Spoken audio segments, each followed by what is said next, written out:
Hello students, so in the previous lecture we have learned about fractions. Now we will solve the exercises. Okay?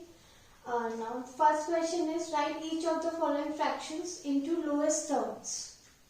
अब lowest terms में लिखना है हमको.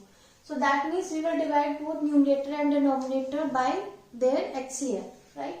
So it is 18 upon 48. It is equal to 18 and 48 both are divisible by 6. 6 is the HCF. So we will divide both numerator and denominator by 6. So 6 3s are 18, right? And 6 8s are 48.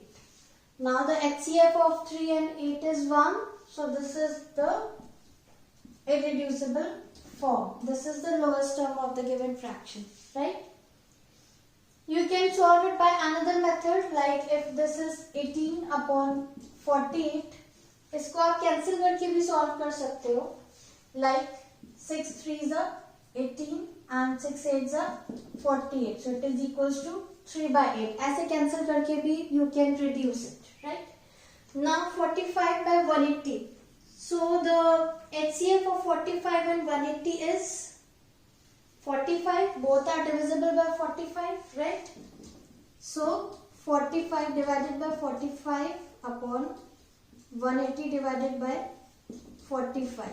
So 45 divided by 45 it is 1, upon 180 divided by 45 it is 4.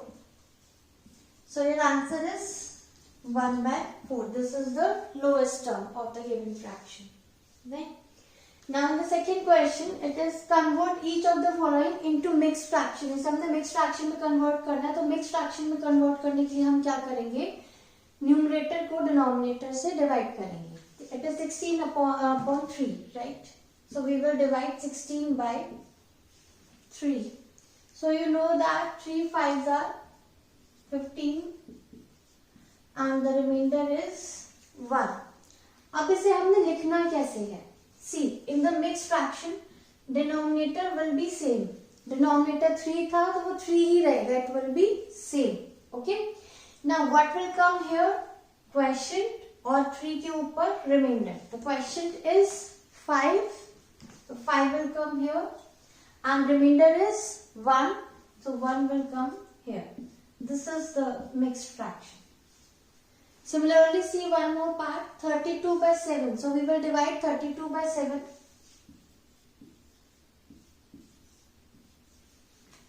Okay. So we know that 7 4s are 28. What will be the remainder? 4. Okay. So as I told you, denominator will be same. Denominator हमारा same ही रहेगा. और बीच में क्या आ जाएगा? क्वेश्चंट. क्वेश्चंट is 4 and यहां आएगा reminder. Reminder is 4. So this is the required mixed fraction.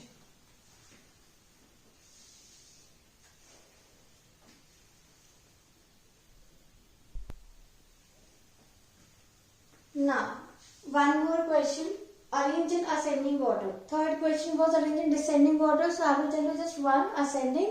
In the descending, you can write starting from largest fraction towards smallest fraction, right? Now in the ascending order, these fractions are given. These are unlike fractions. Denominators are different. So what we have to do? We have to convert them into like fractions. How we will convert them into like fractions? By taking the LCM of the denominators. So now here LCM of denominators are 4, 6 and 12. So LCM of 4, 6 and 12. What will be the LCM? 12 only. So that means हमें सबके denominator पे क्या बनाना है? 12 बनाना है, right? Let us take the first fraction. 3 by 4. अब यहाँ 4 की जगह 12 बनाना है. So what should be multiplied? 4 3s are 12. 4 को 3 से मल्टीप्लाई करना है 12 बनाने के लिए, तो न्यूमरेटर को भी 3 से मल्टीप्लाई करना पड़ेगा. It is 3 multiplied by 3. तो 3 3s are 9 upon 3 ज़ा 12, तो ये कन्वर्ट हो गया, राइट। अब 7/12, 7/12 में तो डिनोमिनेटर पहले से ही 12 है ही, तो कुछ करने की जरूरत ही नहीं है। 5/6, 6 की जगह हमें क्या बनाना है, एलसीएम, यानी कि 12, तो 6 2 ज़ा 12, we will multiply both numerator and denominator by 2, 2 से मल्टीप्लाई करेंगे दोनों को, क्योंकि हमें नीचे 12 बनाना है। तो 5 2 ज़ा 10, 6 2 ज़ा 12, ये बन गया डिनोमिनेटर में 12। अगला फ्रैक्शन 11/12, यहाँ भी पहले से डिनोमिनेटर में 12 है ही, तो कुछ मल्टीप्लाई करने की जरूरत नहीं है। Now you have to compare the fractions. अब सारे फ्रैक्शंस हमारे पास क्या क्या हो गए। पहला 3/4 को हमने क्या लिख दिया, 9/12, राइट। दूसरा है 7/12। थर्ड फ्रैक्शन क्या है, 5/6, 5/6 को हमने कन्वर्ट कर दिया 10/12। लास्ट 11/12। अब इसको हमें लिखना है असेंडिंग ऑर्डर में, मतलब छोटे से बड़ा। तो सबसे छोटा वाला फ्रैक्शन कौन सा होगा, जिसका न्यूमरेटर सबसे छोटा है। So it can be written as, सबसे छोटा कौन सा है, 7, तो 7/12 ये सबसे छोटा हो गया। देन नेक्स्ट इज 9/12, उससे बड़ा 10/12, एंड सबसे बड़ा इट इज 11/12। तो ये असेंडिंग ऑर्डर हो गया। This is your answer. No, why, क्योंकि हमने जो फ्रैक्शंस दे रखे थे उसकी फॉर्म चेंज कर दी, 9/12 या 10/12 चेंज वाली फॉर्म में लिखा है। तो whenever you will write the final answer, you have to write the fraction in original form. जिस फॉर्म में क्वेश्चन में दे रखा था उसी फॉर्म में आप आंसर में लिखोगे कि ये फ्रैक्शन रिटन है, राइट। तो 7/12 तो एज इट इज था क्वेश्चन में, इट इज 7/12। 9/12, अब ये कौन सा फ्रैक्शन था, 3/4। 10/12 ये कौन सा फ्रैक्शन था, 5/6। देन लास्ट वन इज 11/12, ये एज इट इज था क्वेश्चन में, तो इसे हम ऐसे ही लिख देंगे। सो this is your ascending order, right. Now next question is convert the following into improper fraction. अब आपको मिक्स फ्रैक्शन में दे रखा है, आपको वापस इसे इम्प्रॉपर फ्रैक्शन में कन्वर्ट करना है। So how we will convert it, again same thing, जो डिनोमिनेटर है वो सेम रहेगा, राइट। तो डिनोमिनेटर हमने यहाँ पे सेम लिख दिया 4, राइट। अब क्या करेंगे, in the numerator first we will multiply these two, whole number and denominator. तो 4 मल्टीप्लाइड बाय 2, उसमें हमें क्या करना है, जो न्यूमरेटर था हमारा जहां हम रिमाइंडर लिखते थे वो ऐड करना है। So it is +3, right. तो अब ये कितना हो गया, 4 2 ज़ा 8 +3/4, 8 + 3 कितना हो गया, 11, तो it is 11/4। This is your answer, okay. Similarly see the next question. Denominator हम सेम रखते हैं जब कन्वर्ट करते हैं इसमें, तो डिनोमिनेटर तो 10 ही रहेगा, राइट। अब दिस 10 इज मल्टीप्लाइड विद 3, ये दोनों आपस में मल्टीप्लाई हो जाएंगे, तो 10 multiplied by 3 plus numerator, numerator क्या है 3, ये ऐड हो जाएगा। नाउ 10 into 3 30, 30 + 3/10, तो ये कितना हो गया, 33/10। This is the improper fraction.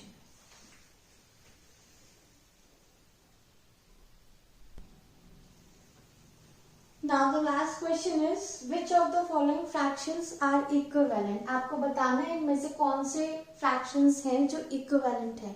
equivalent मतलब हमने पहले पढ़ा था कि equivalent fractions वो होते हैं जिनकी lowest term same होती है, lowest term में reduce करने के बाद वो same बन जाती है। So let us see fraction is 9 by 15.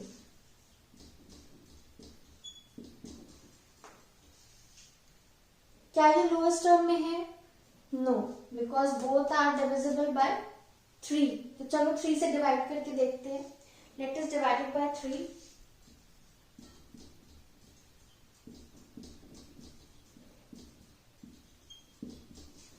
तो 3 3s are 9 and 3 5s are 15. अब कोई कॉमन फैक्टर है 1 के अलावा? नहीं. So it is in lowest form.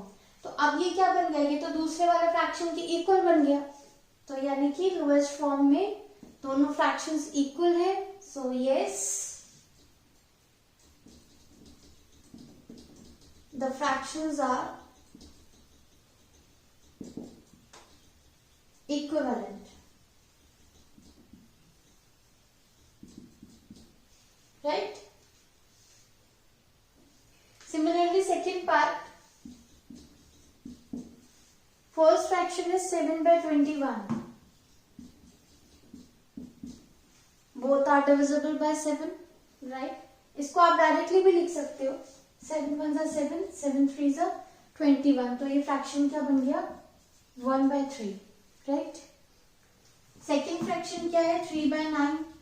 ये भी आप क्लियरली देख सकते हो, ये कैंसिल हो रहा है. 3 1s are 3, 3 3s are 9. तो इट इज 1 by 3. तो इसकी लोएस्ट टर्म भी 1 by 3 है, इसकी लोएस्ट टर्म भी 1 by 3 है. यानी दोनों की लोएस्ट टर्म सेम है.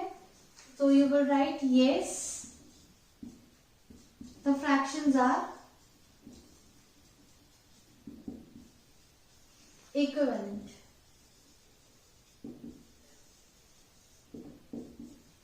So I hope it is clear to you all. First exercise is completed. Now your homework is you have to try all the questions of the exercise in the notebooks.